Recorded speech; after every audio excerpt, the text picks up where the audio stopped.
Assalamu alaikum Dajaba yo jam ekkisal Allah woni men wone dendangal julbe Allah yurmo yaafo Abdoulaye Ali Diallo yaafo dendangal maybe julbe yen boy sakanade be e donade be e duttime kadi e yewtere men hande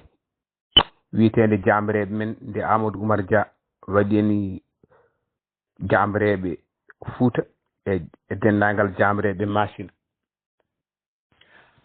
hande kadi eɗen nayoro o jambaro goto bambaranke nyamannoɗo maafe laalo o timmuɗo o cuusɗo kamminnoɗo fulɓe e yonta mum ene wiye Nima Dowlo kanko o hammini fulɓe pop sababu gañgu bambarankoɓe e fulɓe e so yi debbo pullo ene sowi ha teddi o sekan reedu mum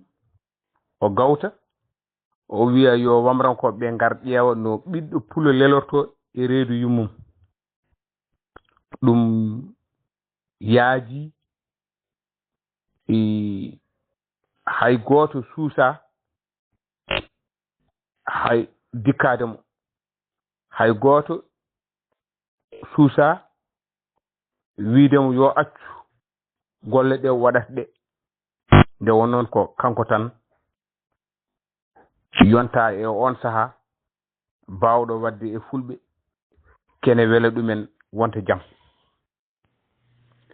kanko Nima Dowlo o Allah no hokkimo sembe e hamo wawi ñamde kanko goto o jawdi ndunguri walla ndamdi ndunguri kanko goto o meeɗani sembade hoore makko ko watti haqqille ko o meeɗa ittude gemineji makko o meeɗani ittude waare makko fodde e makko hulɓinade so ari to sukaɓe goni kala cukalel pongel e makko ñallata e jaam so ɗanima hamo ɗano ñalngu ha ɗeɓa artude tawi o finani pesoɗe mawɗe goni e haqqillaji makko won soynatoɓe pesoɗe e makko cikkata yata wona mbati leli ɗon e o ala paɗe sabu on saha ko bakaji cekrete paɗe lare e kanko o wi ko yaafima faɗo kanko Nima Dowlo o honno noon ko wuro ene wiye Masina e nder leydi Mali ndi hande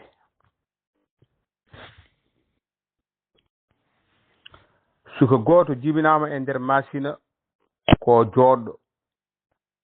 ko jambaro ko ñawdiɗo ko kanko goto yummakko e bammakko dañi hamo wiye Baymodi Ngori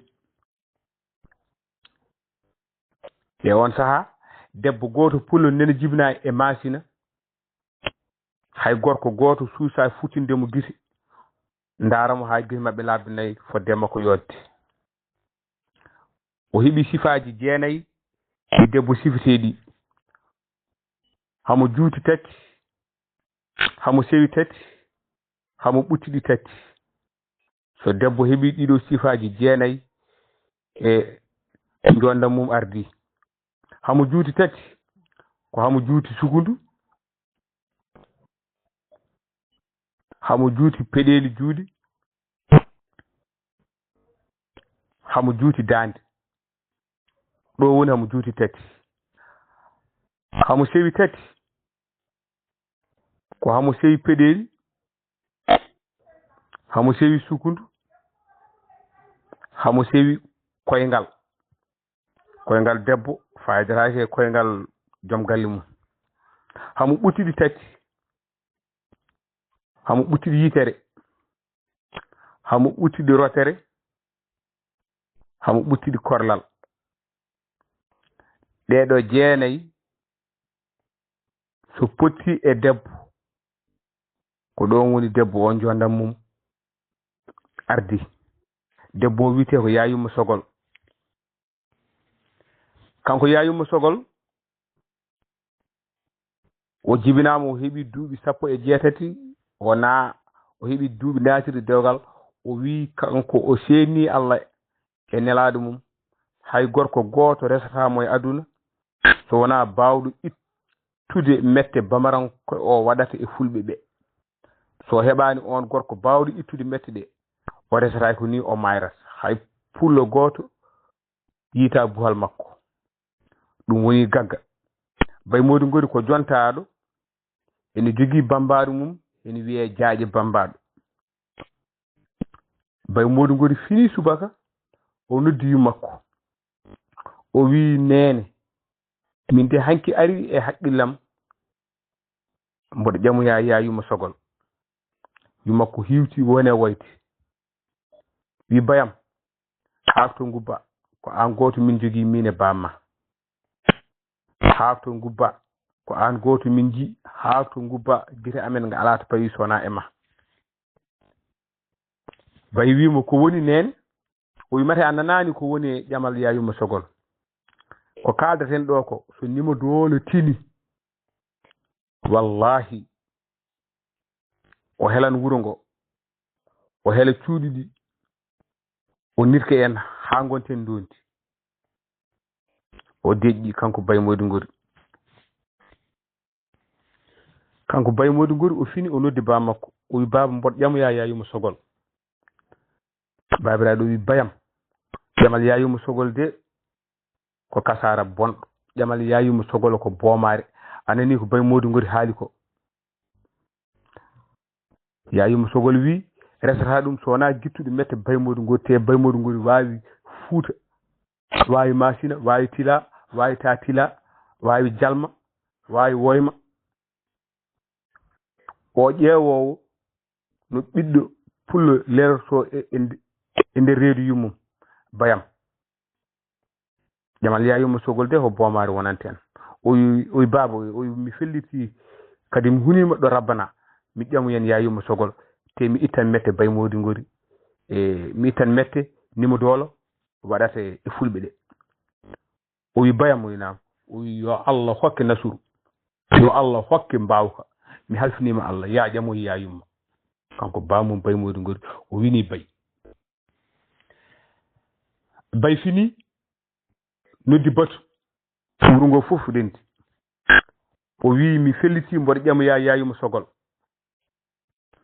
Ƴamal Yayuma Sogol ene pop eɗen gandi ko woni hen. ɓaadi noon ken ƴamoyoɓe Yayuma Sogol eɗen gandi ken haɓoyoɓe e Baymodi Ngori. Jimmi noon ko onon fof garon ɗofton kam ƴamal kono mi wiyani yon ɗoftam haɓoyede. Kamɓe fof ɓe mbi ɓaadi tan Bay a felliti ƴamoyde Yayuma Sogol aɗa haɓoye e nimo dolo wallahi min ndewan e caggal ma. Kamɓe fof ɓe ndedi ɓe kucci keki ƴamoyde Yayuma Sogol. Nden ɓe jettima Yayuma Sogol noddi babiraɓe mum o wi wordu pullo wiitendu Baymodi Ngori ndu ari ƴamdimi. Daage berta gay nanga kirsa ndamiri mbara mbarka ñuuƴi ɓiɓɓe fulɓe ene pindiri kelle cette darna tewne ƴakke wonɓe gallunkoɓe ene ciiwo ƴiƴam rewɓe gallunkoɓe ene nguna condi. Wuro ngo wonti dakmi dak ha jamma ari Jaaƴe Bambaɗo hafti wi Yayuma Sogol ko amin cohli. Yayuma Sogol ene walduno ene ñalduno e hoore no Muusa o yalti hamo daago e hakkunde daage he haw yetti Baymodi Ngori o jooɗe sara tefi mum o ƴetti juuɗe makko ɗiɗɗe fof o fawe Baymodi Ngori. O wi Baymodi Ngori o wi ko joni mbiyatmami bisimilla. Nde won noon debbo pullo bismotako gorko pullo garɗo e mum e sangane nangue fiye hoore ko joni nangi yooli ko joni mbiyamma bisimilla bisimilla ma e kala ko adduma o wi ñalde nde ñallam e mbari gay sappo e jawdi e demde jammo o kadi ko noon ko gay sappo mbarete aane hoɓɓe ma bisimilla mon bay Modou Ngori o wi yayum o wi naam o wi ngarimi ko ƴam dema o wi bisimilla a nani ko woni e ƴamalam o wi wallahi mi nani ko woni e ƴamal ma ngarmi ko ittoyde mette gorko masinanke watta e fulɓe ene jaglimi hen gueɗel gotel o wi holɗum o wi ɓeɓe gardumi ko ɓiɓɓe baba men hay goto hen mi yiiɗa nawde hay goto hen mi yiiɗa maaya sababude am min tan e bambaɗam mo jaadata to haatu nimo doolo min kaɓa e makko so tawi nimo doolo waɗi kam waɗi koko wowno wadde soko tawi mi wari nimo doolo nasuram ɓeydima fayidam ɓeydima kanko Bay Modou Ngori wi jimmi tan ko moftone ɗum yimɓam ɓe hane gartumi yayimo sogol wi Bay Modou sa felliti aɗa haɓoya e gorko masinanke o mboɗo moftanma yimɓe maɓe e nder balɗe tati mboɗo moftanma yimɓe maɓe e nder jonte tati mboɗo moftanma yimɓe maɓe e nder lebbi tati mboɗo moftanma yimɓe maɓe e nder duuɓi tati mboɗo moftanma yimɓe maɓe hano jimami walla nanmi amma yi foof mi accitaɓe te ɓe ñamata tegum kanko yayimo sogol babiraɓe makko ɓe fof ko alɗuɓe Bay Modou Ngori fini haɓɓi ndimagu mum kañum e jaaƴe bambaɗo ɓe dawni nimo doolo ene jogui fiyoɓe ceede koɓe 100 ɓi mosinki kamɓe fof ɓe ƴartoto ceeɗe ɗe jaliyo mawɗo o daro haala hen tato oyen yiye ko arata e nder balɗe tati oyen yiye ko arata e nder lebbi tati oyen yiye ko arata e nder duuɓi tati ɓe beddi ceeɗe ɗe ɓe mbi nimo dool lawmu hanki an jogui lawmu hande an jogui lawmu janggo won gorko pullo joɗɗo nen ɗo ara hamo wonde bambaɗo hamo wiye Bay Modou Ngori so yettimama lawmu ma gaside o wi mataw ɓen ko hangaɓe ɓe natti yiide ceede yoɓe beddo ɓe beddi ceeɗe ɗe ɓe mbi nimo dool janggo de gorko pullo en arɗo hamo jogui ɓii ko afu ko foti wawde ceede ala kanko nimo dool ene wiye Seydigi o wi ɓiɗɗo Seydigi wimo nam o wi naya woni ar Seydigi ar dari o wi daranam ceeɗe ɗe Seydigi weddi ceeɗe ɗe wi abba a tale fulake de baba min de jemi ɗo tan ko pullo o wi hokkam ceeɗe ɗe ɓiɗɗo hokkimo ceeɗe ɗe o weddi ceeɗe ɗe o yi Bay Modou Ngori yeeso makko o welliti ceeɗe ɗe gongol o yi Bay Modou Ngori yeeso makko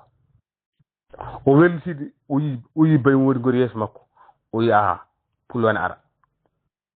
o itti 160 ɓi mosinki o wi yoɓe jaar fodde 15 kilo ɓe paloyo pullo kañum e bambaɗo mum so pullo ari o yiɗa yiide pullo o yiɗi yiide tan ko hoore mum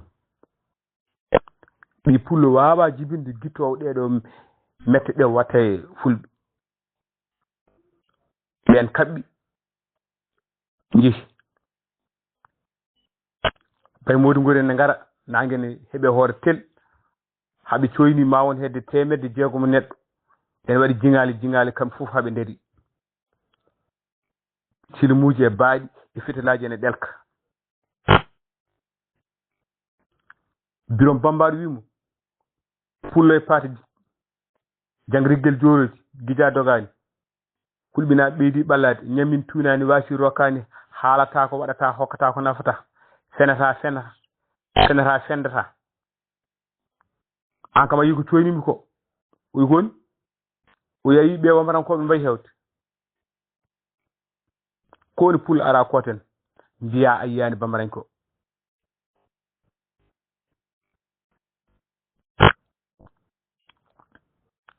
bay modu ngor wimo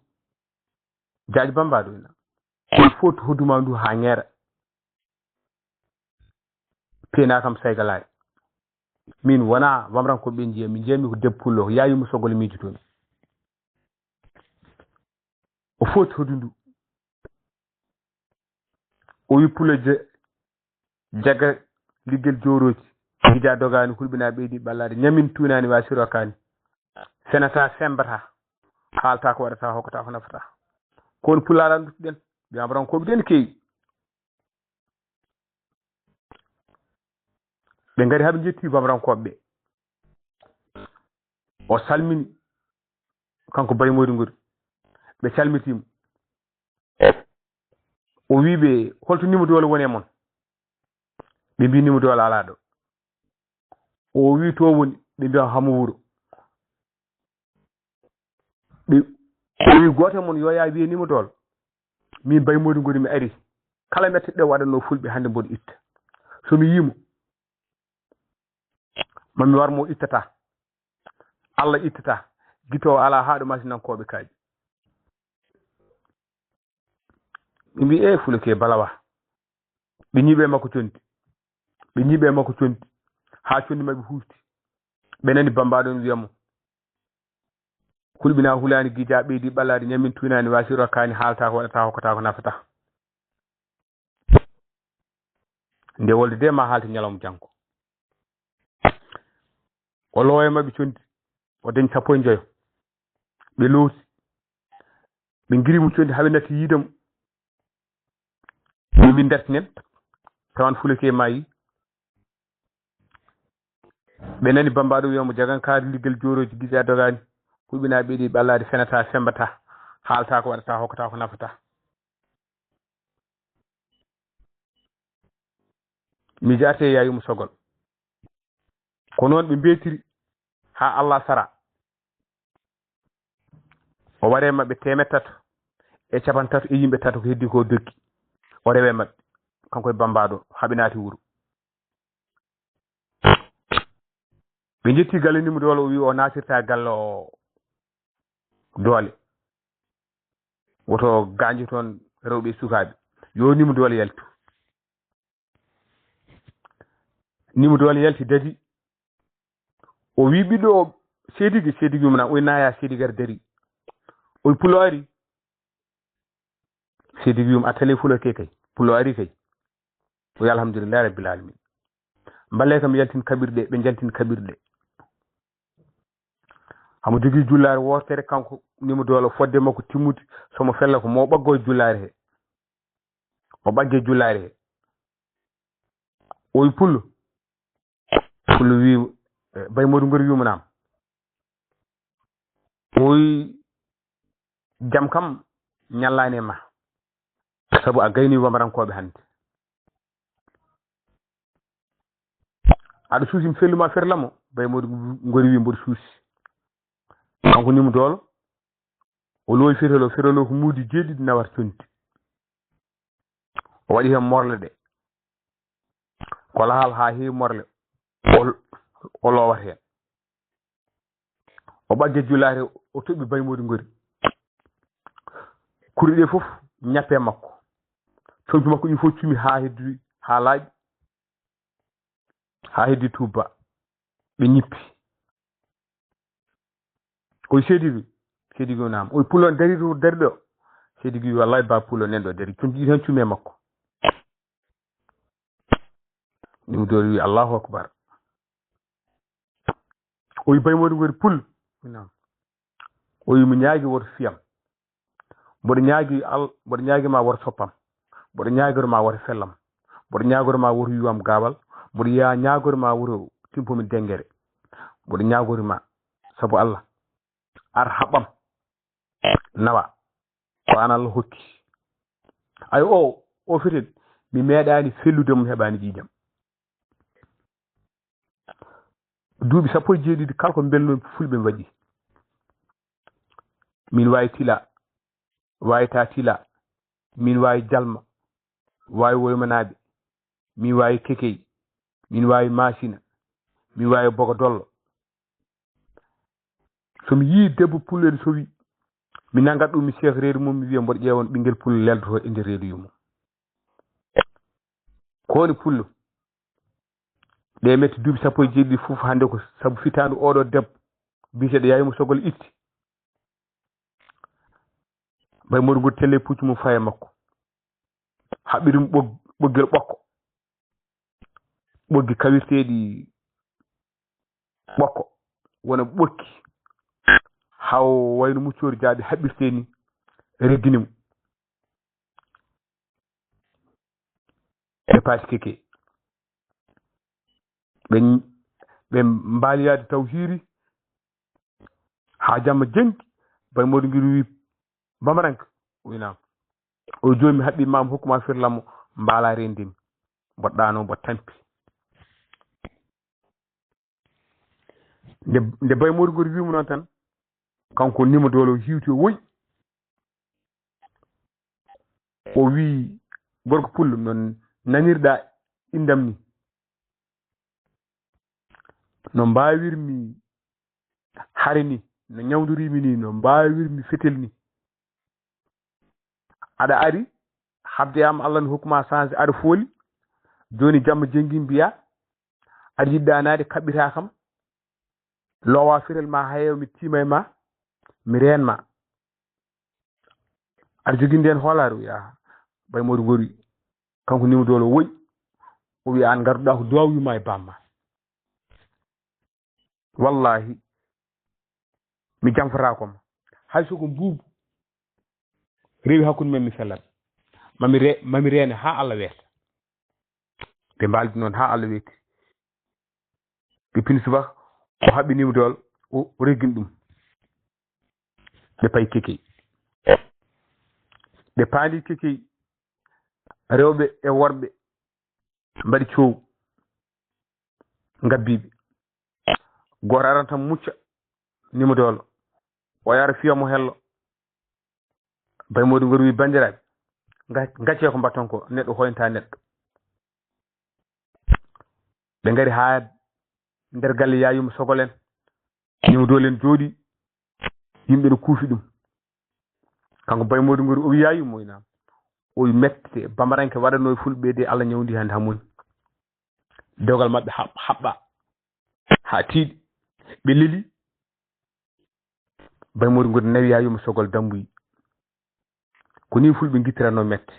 Dadia Ba yo jaam e kisal Allah wone men on jarama